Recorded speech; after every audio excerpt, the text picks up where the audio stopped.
Hola, ¿cómo están? Bienvenidos de vuelta a mi canal.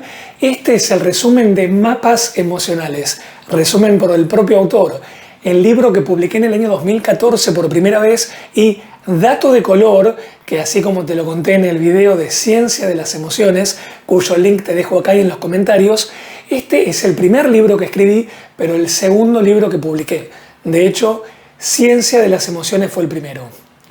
Mapas Emocionales fue declarado de interés científico en noviembre del 2014 y hubo una ceremonia en marzo del 2015 allá en la legislatura porteña, porque fue la legislatura porteña que consideró este libro como de interés científico de la ciudad de Buenos Aires. Este libro tiene varias ediciones. Te voy a mostrar algunas de ellas porque también es una linda anécdota. Esta no es la primera edición, la edición original de tapa blanda. El formato es un poquito más grande. Esta edición es la edición trade, como se dice en el mundo editorial, un poco más pequeña. Te voy a mostrar la edición que salió en España.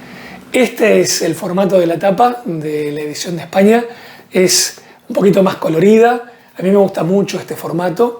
Además, tiene un poco más de grosor el libro. Fíjate si lo comparamos, como también una anécdota curiosa, hace que el libro sea más apetecible en el formato que uno tangibiliza los libros. Cuando se siente más grueso es como que hay más para leer, más contenido. Por lo menos es una impresión subjetiva. Esta misma edición salió también en México y ahora te voy a mostrar la edición que salió en los kioscos también en toda Argentina, un formato como de bolsillo, también con otra tapa atractiva. El texto es más pequeño, pero me gusta mucho esta. A mucha gente le encantó. Pertenece a una colección llamada Crecimiento Emocional. Y por último te voy a mostrar la tapa del más reciente lanzado en Italia, traducido al italiano. La mappa delle emozioni. No sé italiano, con lo cual te imaginarás que como autor a mí me resulta una curiosidad interesante encontrar lo que yo mismo escribí traducido. En fin, bueno, vamos al grano. ¿De qué se trata Mapas Emocionales? Mapas Emocionales se trata, precisamente como su bajada lo dice, de explicarte con un lenguaje llano y simple cómo los seres humanos llegamos a sentir lo que sentimos. Fue una de las cosas que más me costó y me llevó años poder darle vuelta a temas tan complejos como los procesos cerebrales internos y no conscientes que están por debajo de nuestras experiencias habituales y que originan nuestras emociones. Bueno, ¿cómo contarte eso de una manera simple? Ese fue mi desafío en este libro. Antes de esa redacción desafiante, yo transité por otro desafío que fue investigar esos procesos cerebrales y modelizar, generar un modelo, una hipótesis, que es la que vuelco en este libro y dio origen a que sea declarado de interés científico, una hipótesis que yo llamo un modelo de funciones emocionales. Las funciones emocionales son unidades de procesamiento que no importa dónde se alojan del cerebro, porque en realidad utilizan circuitos y distintos recursos del cerebro en red, con lo cual no vamos a encontrar esas unidades como cajitas concretas en lugares geográficos del cerebro. Pero a nivel de operación, como si fuera el software, las unidades de operación que tenemos internamente en el cerebro, por las cuales tenemos emociones, son, por un lado, no conscientes, es decir, no las sentimos como las emociones. Están por debajo del nivel de la conciencia y dan lugar a las experiencias somáticas cuando estas unidades de procesamiento se combinan con otros recursos del cerebro cognitivos que tienen que ver con la memoria, el análisis crítico, el pensamiento y demás. Y por otro lado, estas unidades son lo que se llama en biología evolutiva o incluso en psicología evolutiva de dominio específico. Es decir, hacen cosas muy concretas. Su ámbito, su dominio de acción tiene que ver con situaciones muy específicas. Es la evolución, con cientos de miles de años, la que nos llevó a tener esta aparatología cerebral. Por supuesto, mi hipótesis no es descolgada. Está absolutamente sustentada, como se dice habitualmente en la ciencia, a hombros de gigantes, personas que dedicaron sus vidas a entender los procesos fisiológicos, cerebrales, neuronales y químicos de las emociones. Los detalles de cómo llego a formular este modelo los cuento de hecho y empiezo de alguna manera por el final en el epílogo. Acá escribo: tampoco es idea mía que las unidades de procesamiento, a las que yo llamo funciones emocionales, fundamentan tanto emociones como motivaciones. Vale la pena destacar el trabajo de Rosbach y su propuesta de primes, cosas que desarrollo en el libro, ¿no? Lo que sí constituye mi propuesta es lo siguiente. 1. A esta altura de las investigaciones en neurociencia social y afectiva, en psicología cognitiva y en psicología evolutiva, ya podemos identificar un repertorio de 8 unidades de procesamiento a las que podemos llamar funciones emocionales, que permiten explicar la mayor parte de nuestra vida social cotidiana e incluso predecirla. 2. Estas 8 funciones emocionales son la manera más precisa de describir y predecir nuestro comportamiento motivacional y emocional, más aún en la vida moderna que llevamos. Consecuentemente quedan sujetas, como todo modelo científico, a la formulación de hipótesis que se basen en ellas, a la experimentación y a la consecuente validación o refutación del modelo. Como todo sistema biológico, las emociones no se deben estudiar de forma reduccionista. Hay que entender que las funciones emocionales dan lugar a fenómenos emergentes de emoción y motivación. Este modelo de funciones emocionales fundamenta las teorías modernas de personalidad, algunas que mencionan en el libro. Este modelo de funciones emocionales permite predecir con cierto grado de aproximación cómo será en determinadas circunstancias la respuesta de una persona a ciertas acciones que otra le dirige. Entonces, organicé el libro en un prólogo y 8 capítulos. Y como mi ambición de que el libro tenga un nivel de profundidad realmente importante, más allá del lenguaje sencillo, le puse previo al prólogo algunas citas que me parecieron muy interesantes. Por ejemplo, una de W.H. Auden que dice: un verdadero libro no es aquel que leemos, sino aquel que nos lee a nosotros. El libro de alguna manera te está prediciendo a tal nivel que te lee a vos. Otra frase es de Marcel Proust: la obra del escritor no es más que una especie de instrumento óptico que ofrece al lector para permitirle discernir aquello que, sin ese libro, él no podría ver de sí mismo. Antes de cada capítulo y del prólogo, hice resumen de lo que vas a encontrar. Me encargué de que el libro sea lo más sencillo y lineal posible para que el recorrido te permita fluir. Los 3 ítems del prólogo dicen, por ejemplo: te propongo una forma novedosa de manejar tus emociones. Con verdaderos fundamentos te muestro los componentes que las construyen y que no se sienten, pero sobre los que de todos modos podés actuar. La evolución nos ha dotado de respuestas emocionales espontáneas. Conociendo su propósito y sus mecanismos, podés anticiparte a ellas y evitar que lleguen a ser disfuncionales. Además, vas a entender mejor las reacciones emocionales de los demás, responder de otra manera y contribuir, gracias a ello, a mejorar tus relaciones. Como ves, trato de trazar todo el tiempo un puente que acerque la brecha entre lo más profundo de la naturaleza humana y lo más práctico que puedas hacer vos en tu día a día. Capítulo 1. El backstage de las emociones, detrás de escena. En el resumen inicial pongo: ¿qué son las funciones emocionales? Las funciones emocionales son programas internos que generan emociones. Estos programas se activan gracias a tus interpretaciones de las circunstancias y de lo que te pasa.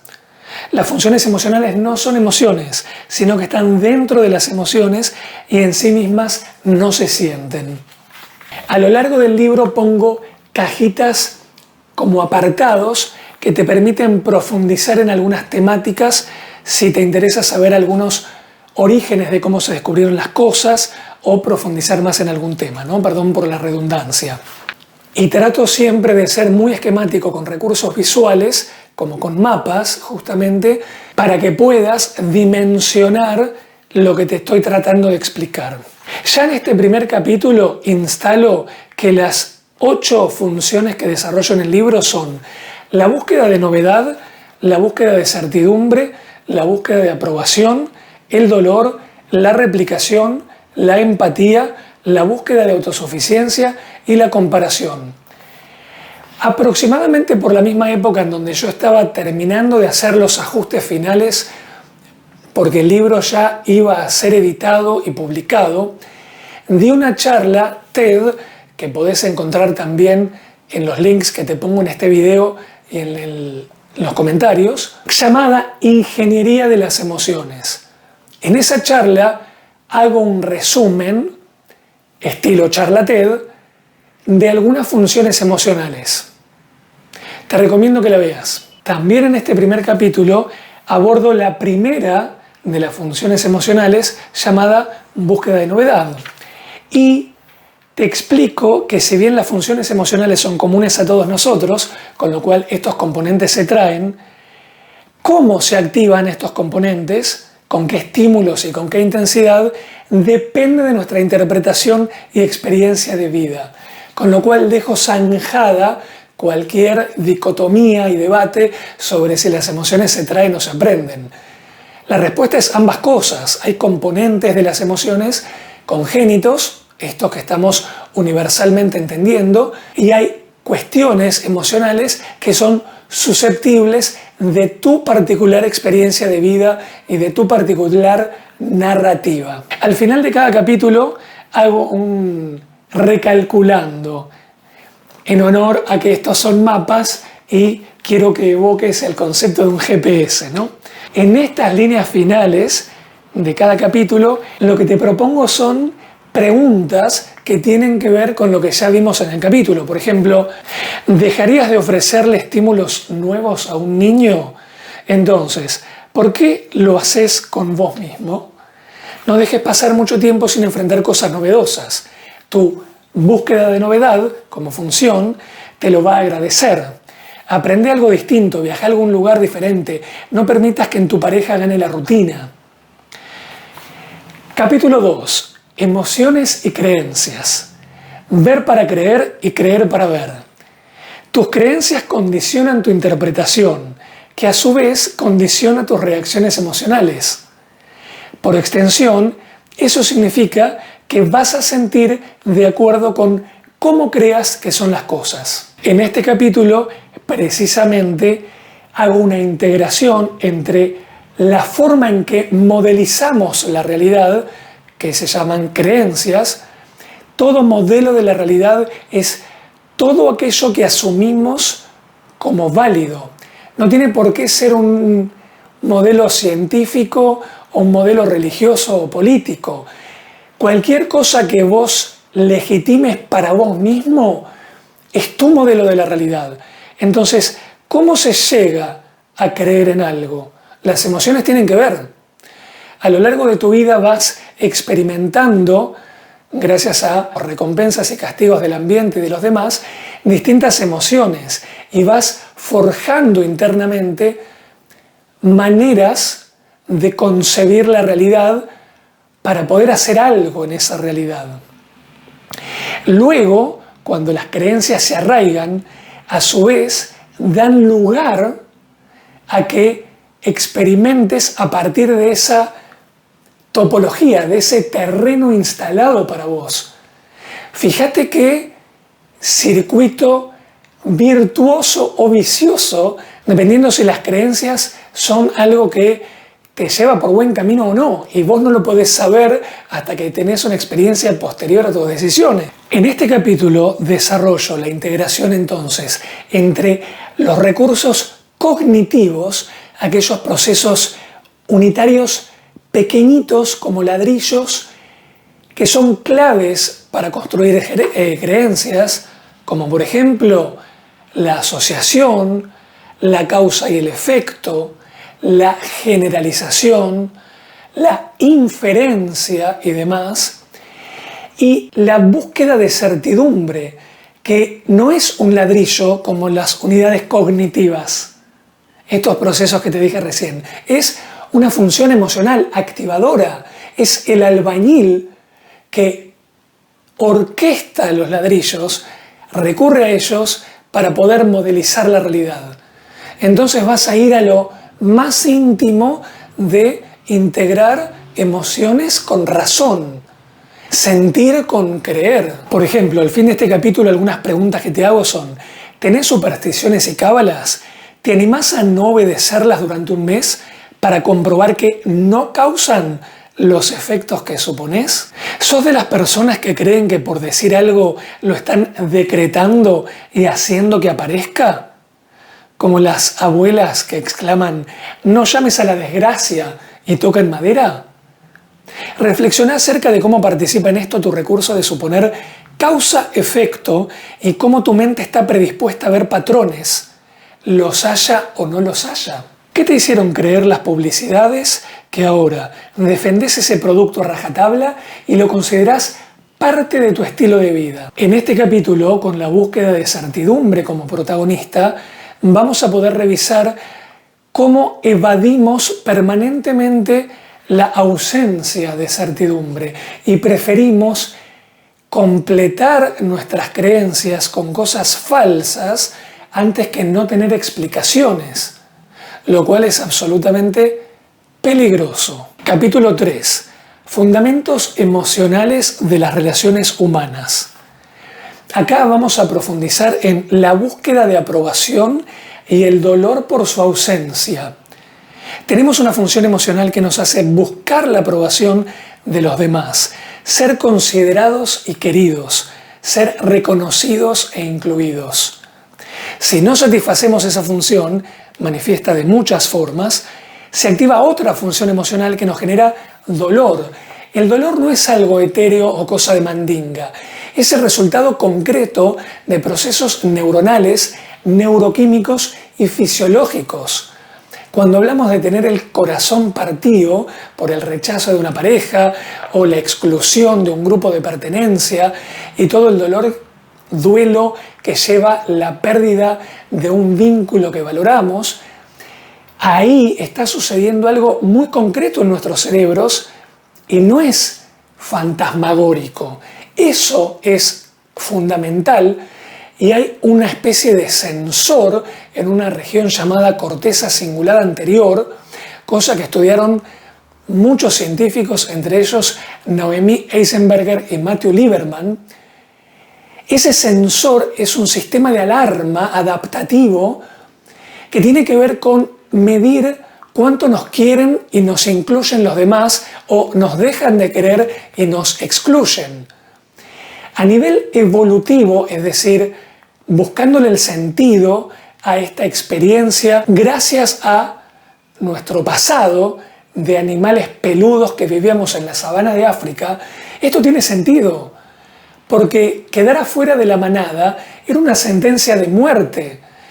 Eras mucho más permeable a ser comido, cena, por los leones. Entonces vos querías siempre, como primate peludo, arbóreo en aquellos momentos, cientos de miles de años atrás, querías siempre reparar la distancia con la manada. Y cualquier exclusión, cualquier rechazo dolía un montón. Lo curioso es que estos instintos, es decir, mecanismos de reacción congénitos, de los cuales funciones emocionales como la búsqueda de aprobación participan, siguen vigentes hoy en día. Siguen estando operativos de la misma manera que antes, con lo cual nos siguen generando semejantes sensaciones de dolor. Pero no vivimos en la sabana de África, ni cuando alguien nos excluye de un grupo quedamos vulnerables a ser comidos por predadores.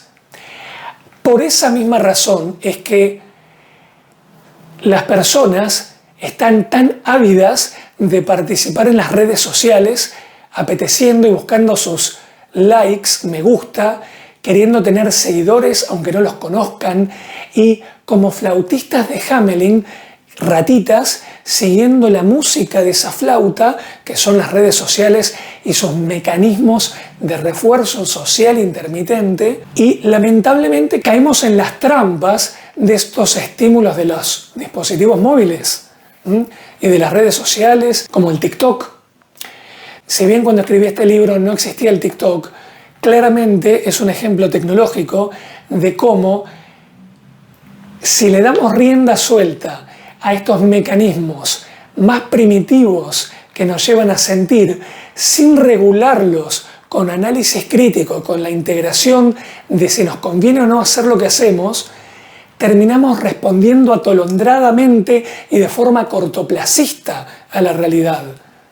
Nos llenamos de conductas que terminan vacías, sin que nos completen a largo plazo, simplemente buscando, por ejemplo, la aprobación efímera. Capítulo 4. La verdad sobre el enojo. La anatomía del enojo. El enojo no es una emoción básica, como un color primario. Si así fuera, no habría nada dentro de él. El enojo sí lleva una secuencia por dentro. Hay detonantes que activan una función emocional por excelencia, el dolor. Luego, reacciones de descarga. Como ves, el capítulo 4 aprovecha que ya conocemos el fundamento del dolor y analiza otra experiencia que se deriva del dolor. No solamente la tristeza, el dolor por rechazo o, como te decía hace un rato, el FOMO, Fear of Missing Out, el miedo a quedar afuera, que no te quieran y no enterarte de lo que pasa. Aprovechamos a reconocer cómo la función emocional de dolor forman parte del enojo, de otra emoción. Siempre que te enojes es porque experimentas dolor. Cuando entendés esto, te das cuenta por qué, sin pensar mucho, un mecanismo comunicacional por excelencia, cortesía de la evolución, es enojarse para evitar un perjuicio, incluso cuando ese perjuicio no es real, es subjetivamente interpretado por vos. ¿Qué pasa cuando le vas a sacar la comida a un perro? Te tira el tarascón, te tira la mordida. Esa mordida, por enojo, es disuasoria, no quiere aniquilarte y destruirte, quiere que evites continuar perjudicándolo. De la misma manera, en nuestra puesta en escena contemporánea, se pueden activar en lugares como oficinas respuestas primitivas de enojo. Cuando vos sentís que alguien te está perjudicando por una conducta laboral, te enojás con esa persona y no lo pensás mucho. Ahora, si vos te agarrás las sienes y decís, soy más que un instinto, podés administrar, manejar las unidades internas que generan las emociones, como la del enojo, y poder decir, pará, si yo sé que lo que se está evaluando es un perjuicio adentro mío, y en realidad esa evaluación de perjuicio es absolutamente subjetiva, ¿tiene sentido que responda al dolor que se me encendió con tratar de generarle dolor recíprocamente a otro? ¡Wow! Me acabo de dar cuenta de que ese es el fundamento de devolvérsela a alguien, de tirarle el tarascón, devolver dolor con dolor. Lo que, insisto, en un mecanismo primitivo, cortesía de la evolución, estaba buenísimo, pero ya no vivimos en la sabana de África. Entonces, es nuestra responsabilidad conocer cómo funcionamos para poder tomar mejores decisiones y administrar mejor lo que nos pasa. Por eso en este capítulo pongo frases muy punch, como siempre que nos enojemos, siempre que estemos enfadados, en el fondo estamos sintiendo dolor. Y otros apartados que indagan sobre la replicación y su expresión en venganza.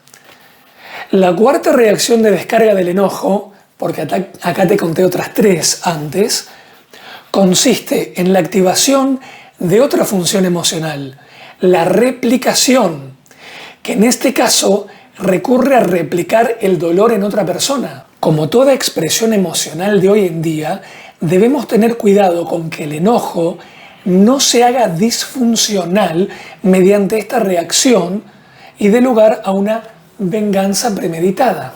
Vamos entonces con el capítulo 5. 5. La trama invisible que nos vincula. Volvemos a pararnos en el recorrido que hicimos, tomamos otra función emocional, así como hicimos con el dolor en el capítulo anterior, y vimos que además de participar en ese mecanismo de detección de si nos aprueban o no, participa de la reacción de enojo, que habitualmente no pensamos mucho, y de la replicación del dolor.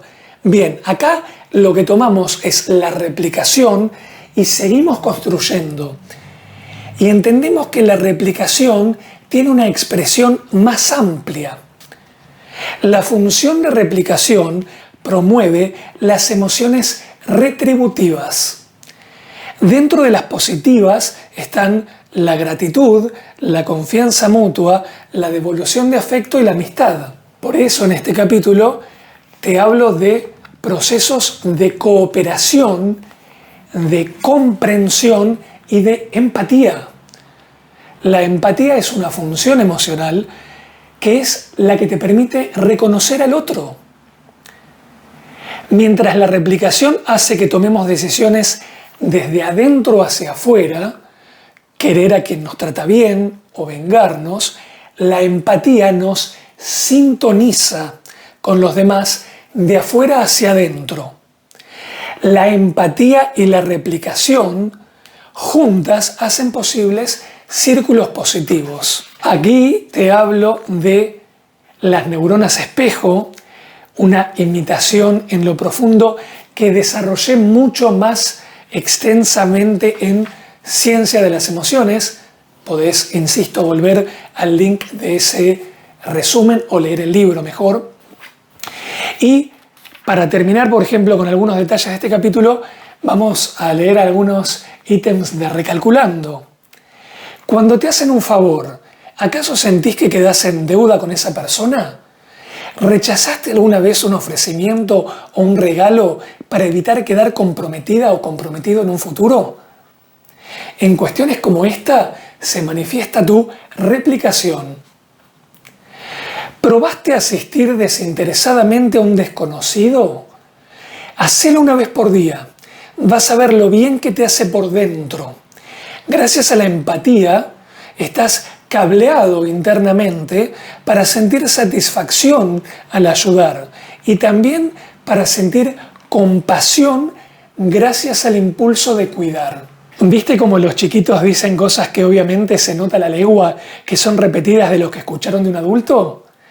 ¿Llegaste alguna vez a tu casa tarareando una canción que no sabes ni de dónde salió? Así funcionan los recursos de imitación que llevas dentro. Imagínate cómo influyen, sin que te des cuenta, en lo que decís, haces, comprás y querés. Capítulo 6. ¿Cómo se forma tu personalidad? Hasta ahora venimos viendo las funciones emocionales por separado. Vamos a empezar a ver cómo trabajan juntas. Acá voy a contarte cómo tu personalidad depende del grado en que tus funciones emocionales estén activas habitualmente. Pero antes voy a presentarte un par de funciones que no conoces. La búsqueda de autosuficiencia y la comparación que se desarrollan en este capítulo. La búsqueda de autosuficiencia es una función emocional que te motiva a valerte por vos mismo o por vos misma y a ejercer influencia sobre los demás y sobre el entorno.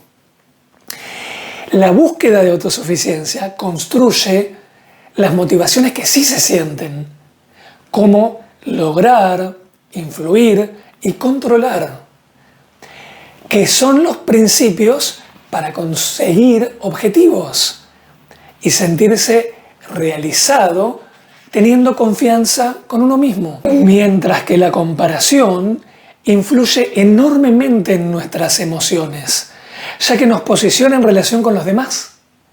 organiza nuestras experiencias sociales y provee los mecanismos para que funcionen emociones como la envidia y la vergüenza. La comparación tiene su lado funcional. Es verdad que existe la frase "las comparaciones son odiosas", pero el ser humano tiene este proceso emocional comparativo inevitablemente. El lado funcional y útil es el que nos impulsa a autosuperarnos y a coordinar destrezas en cada ámbito. Pero también puede promover disfuncionalmente, y esta es la parte odiosa, el sentimiento de inferioridad o la ambición y las competencias desmedidas. En este capítulo es que desarrollo el mapa de la autoestima para poder tomar un constructo tan ambiguo como autoestima, porque si te pregunto qué es la autoestima, probablemente redundes en la explicación, porque es muy difícil describirlo, ¿no? Bien, ¿qué tal si tenemos la capacidad, conociendo las funciones que conocemos hasta ahora, de trazar lo más nítidamente posible un esquema de cómo los procesos internos de nuestras emociones dan lugar a la autoestima? Esto es lo que te hago acá. Y también en este capítulo pongo foco en que nuestro carácter, ¿sí?, nuestra personalidad y hasta teorías complejas, interesantísimas de personalidad que muchos psicólogos han definido, está fundamentado en si estas funciones emocionales están encendidas en mayor o menor medida en una persona que en otra. ¿Qué pasa si una persona tiene ciertos procesos emocionales de manera habitualmente más encendidos que otros? ¿Puede hablarse de que tiene cierto perfil de personalidad? Esta es la clave. Capítulo 7. ¿Cómo te relacionás? Acá vas a darte cuenta de qué funciones emocionales se encienden en vos y en los demás según tu forma de relacionarte. Por ejemplo, emociones como la vergüenza, la envidia y los celos. Empezás a darte cuenta de que tienen en común, por debajo de ellas, que se sienten algo que no se siente. ¿Qué es? La búsqueda de aprobación, la comparación y el dolor. La vergüenza tiene una búsqueda de aprobación comparativa y una ausencia de aprobación. Lo mismo pasa con la envidia y lo mismo pasa con los celos. Poné pausa y ponete a pensar. Y si querés que te lo explique yo, tenés que leer el libro, por supuesto. Por ejemplo, acá desplegamos muy bien cómo el dolor forma parte de emociones que sí se sienten somáticamente, en las cuales están, además de la vergüenza, la envidia y los celos, el miedo, el enojo, la inferioridad y la inseguridad. Exploramos el apego y la dependencia de los demás. Si la codependencia tiene que ver con entregar cierto poder y que el control lo tenga otra persona sobre nuestros procesos emocionales. Una función emocional hiperactivada puede transformar a alguien en dependiente de una circunstancia o de otra persona. Las consecuencias de la dependencia pueden contarse de a montones, pero vale la pena que pongamos énfasis en 3. 1. Nos enojamos con aquellos de quienes dependemos. Claro, porque no cumplen con toda la aprobación que esperas de ellos. 2. Le exigís a la otra persona que se comporte como vos querés. 3. Te autoengañás para consolarte cuando las cosas no suceden de la manera que esperabas. Entonces terminamos este capítulo con un apartado que es las 2 veredas de controlar. Si sentís que las adversidades te superan, en ocasiones intentás recuperar el control buscándolo en la interacción con los demás. Cuidado, porque cuando pretendés controlar a otra persona, esto puede derivar en posesividad y erosionar su autonomía. Último capítulo, 8. Sobre tu estado de ánimo y cómo ser positivo. Acá desarrollo el ABC de la ansiedad y algo más. La ansiedad surge por una sobreactivación de aquel circuito de la recompensa que te conté al principio, el que está en la base de todas las funciones emocionales. Este sistema de búsqueda, cuando está sobreactivado, nos deja súper preparados para la acción. Como no podés actuar directamente sobre la química de tu sistema de búsqueda, debes instrumentar cambios en tu enfoque sobre lo que querés y lo que esperás. En este capítulo también exploro los fundamentos de la ambición humana, que tiene que ver con ciclos y mañas de aquella búsqueda de autosuficiencia. Las mañas de lograr.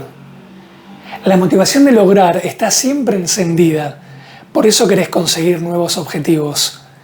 La ambición sana puede hacerse disfuncional si lograr se transforma en una obsesión, derivando en codicia o en una autoexigencia desmedida. También en este último capítulo exploro cómo es esa sensación de no animarse.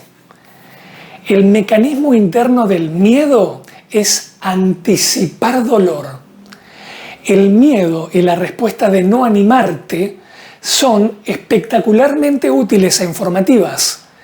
Te revelan qué es lo que verdaderamente te importa, tus motivaciones y qué creencias profundas tenés. Por ejemplo, cuando le tenés miedo a la inestabilidad económica, el daño físico, ser asaltado, ser acechado, ser contagiado, lo que está en juego es la motivación universal de seguridad, que, acordate, se fundamenta en la búsqueda de certidumbre. Cuando le tenés miedo a ser rechazado, ser criticado, no ser valorado ni reconocido, no ser importante para tal o cual persona, lo que está en juego es la función emocional universal de búsqueda de aprobación. Y así sucesivamente. Te pongo tablitas para que puedas tener bien claro los efectos de estas situaciones.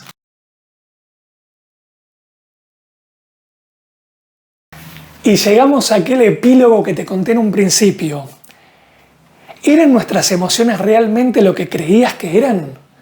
¿Estabas impulsado por las causas que antes suponías ciegamente que te motivaban? Me acuerdo que cuando yo era chiquito no solo veía la tele, sino que de vez en cuando también la miraba como objeto de curiosidad. Me ponía a especular cómo podría funcionar esa caja con pantalla. ¿Habría alguna especie de nebulosa alojada dentro del aparato que misteriosamente trajera a las personas de algún lado remoto y me las estampara en pequeñito contra un tubo de vidrio? ¿Y por dónde llegaba la esencia de esas personas? Y te apuesto a que a muchos nos pasó algo parecido con las emociones en algún momento de nuestras vidas. Pero ya podemos estar orgullosos de que quedó muy atrás cualquier nebulosa en asuntos emocionales. Después de todos estos capítulos, estamos parados en un punto donde afortunadamente el funcionamiento de nuestras experiencias internas y nuestros sentimientos nos resulta más nítido. Gracias, espero que te haya gustado el resumen por el propio autor de Mapas Emocionales. Si llegaste hasta el final, ya sabes toda la rutina. Dale like, seguime a mi canal y activa la campanita para obtener todas las notificaciones de los próximos videos. Nos seguimos viendo, gracias.